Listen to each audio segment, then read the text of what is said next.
Hai, terima kasih telah mengklik video ini. Buat kalian yang baru mampir di channel ini, silahkan di subscribe dulu, oke? Pada video kali ini gue akan merangkum drama Korea yang berjudul Vincenzo. Drama yang tayang di TVN dan saluran Netflix ini dibintangi oleh Song Joong Ki yang berperan sebagai Vincenzo Casano, seorang pengacara bos mafia dari Italia yang merupakan keturunan Korea. Dia diadopsi oleh sebuah keluarga di Italia sejak usia muda setelah dibuang ibunya di panti asuhan.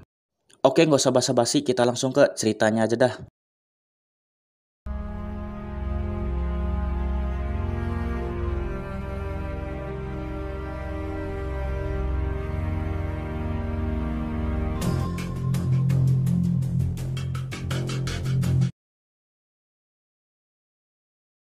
Awal cerita kita diperlihatkan seorang pria bernama Vincenzo yang sedang menatap ke arah gedung dan berkata, tujuan ia adalah menghancurkan gedung tersebut. Dan seketika gedung itu pun runtuh.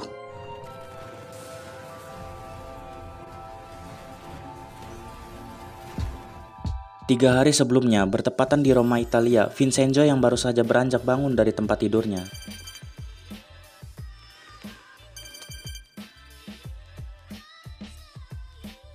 Ia langsung menuju ke rumah Emilio.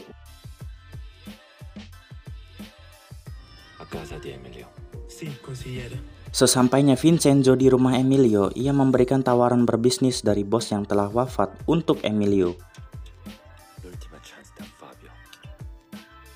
Namun Emilio menolaknya dengan berkata ia tidak tertarik tawaran dari orang mati. Vincenzo pun kesal akan ucapan Emilio yang kasar. Lalu ia pun pergi dari tempat tersebut. Saat sedang berjalan, Vincenzo melemparkan korek api ke lahan Emilio yang sudah disirami minyak bahan bakar oleh pesawat kecil. Seketika seluruh lahan Emilio terbakar habis. Vincenzo pun pergi dari tempat tersebut dan menuju rumah duka bosnya yang telah wafat. Setelah melayat, Vincenzo mengobrol dengan Paulo, anak dari bosnya.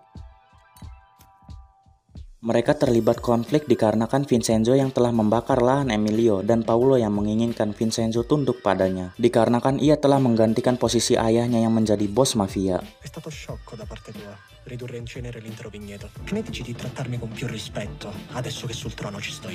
Namun Vincenzo sama sekali tidak pernah menghormati Paulo. Dan Vincenzo pun pergi dari tempat tersebut. Saat malam hari, ada beberapa orang yang menyusup ke rumah Vincenzo dan berniat ingin membunuhnya.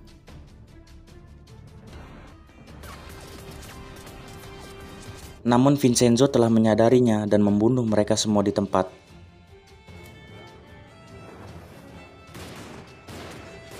Lalu Vincenzo menghubungi Paulo dan memberikan sebuah peringatan agar tidak menyenggolnya lagi.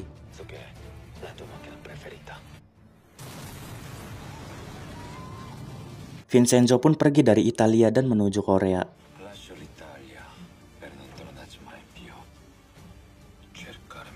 Scene pun berpindah memperlihatkan perdebatan antara pengacara yang sedang menyelesaikan sebuah kasus di pengadilan.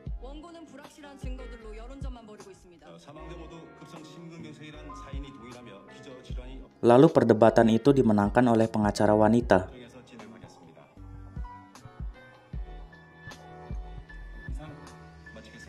Singkat cerita, setelah sidang, mereka berdua pun mengobrol. Ternyata mereka adalah ayah dan anak dengan profesi yang sama, namun mereka berdua selalu bersaing untuk menjadi yang terbaik.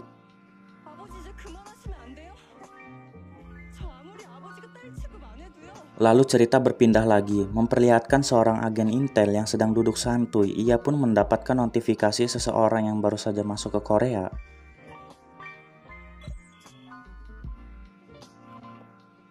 Ternyata ia adalah Vincenzo.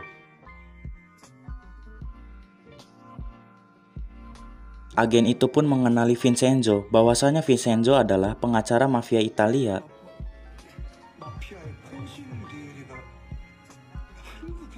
Lalu agen itu pun meminta izin ke atasannya untuk menyelidiki niatan Vincenzo datang ke Korea.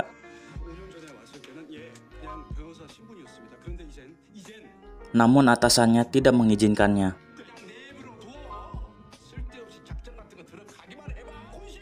Lalu cerita berpindah memperlihatkan Vincenzo yang telah sampai di penginapan plaza. Ia pun flashback 5 tahun yang lalu memperlihatkan Vincenzo yang sedang mengobrol dengan mafia yang berasal dari Tiongkok. Mereka membahas tentang menyembunyikan emas milik mafia itu, dikarenakan mafia tersebut mau menyembunyikan emasnya di Korea bukan di Tiongkok.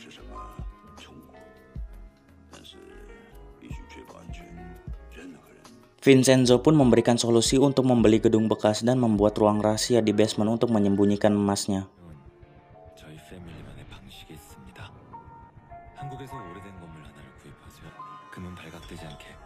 Dan ternyata gedung yang berisi emas banyak itu adalah penginapan plaza yang ada di hadapan Vincenzo. Setelah flashback, Vincenzo pun dihampiri Pak Cho, yaitu pengurus tempat penginapan plaza.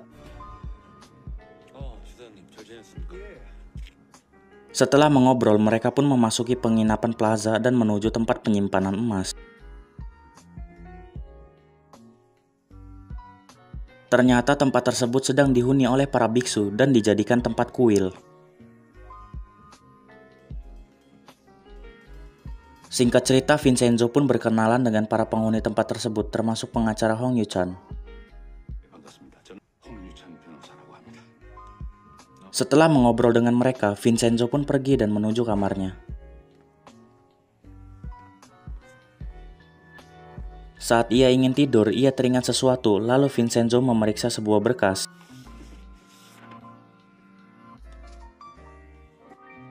Dan ia pun flashback di mana Vincenzo yang sedang menghadiri sidang ibu kandungnya yang telah dituduh melakukan kekerasan hingga korbannya meninggal.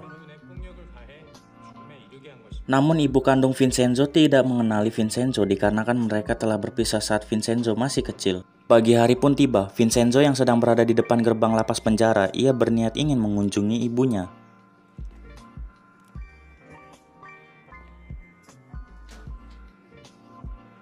Namun tidak jadi dan pergi lagi. Secara bersamaan, pengacara Hong pun menghampiri ibu kandung Vincenzo dan memintanya untuk melakukan sidang ulang.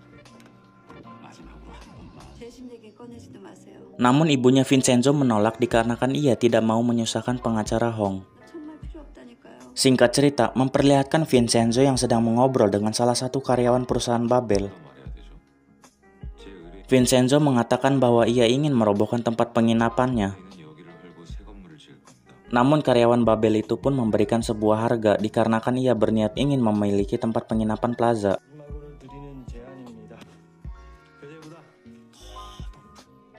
Vincenzo menolaknya dan tempat itu tidak untuk dijual dikarenakan ada emas 15 ton di ruang bawah tanah.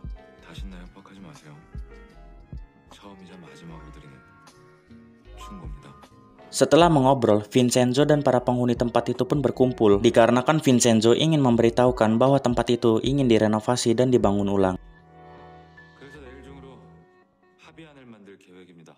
Scene pun berpindah memperlihatkan Pak Oh yang baru saja sampai di rumah saat ia memasuki rumah tersebut.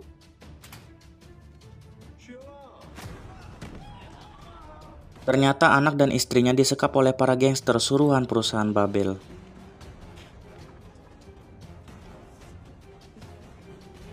Agar Pak Oh menandatangani surat yang menyatakan menjual penginapan plaza, Pak Oh pun tidak ada pilihan lain selain menuruti mereka.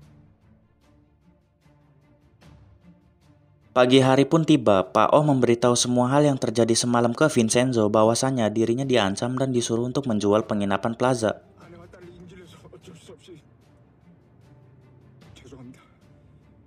Dan tiba-tiba mobil Pak Oh dihantam oleh truk. Scene berpindah memperlihatkan sekelompok perwakilan perusahaan Babel yang ingin menyuruh penghuni tempat tersebut pergi dikarenakan penginapan plaza telah menjadi milik mereka. Tiba-tiba Vincenzo muncul dan menyuruh mereka semua pergi dari tempat tersebut.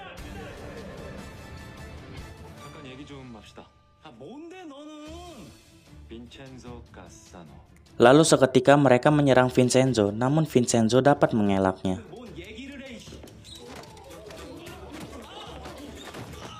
dan melemparkan pimpinan kelompok tersebut ke arah jendela.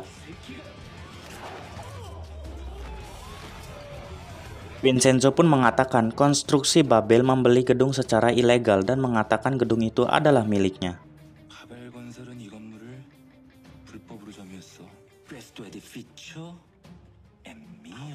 Dan film pun berakhir.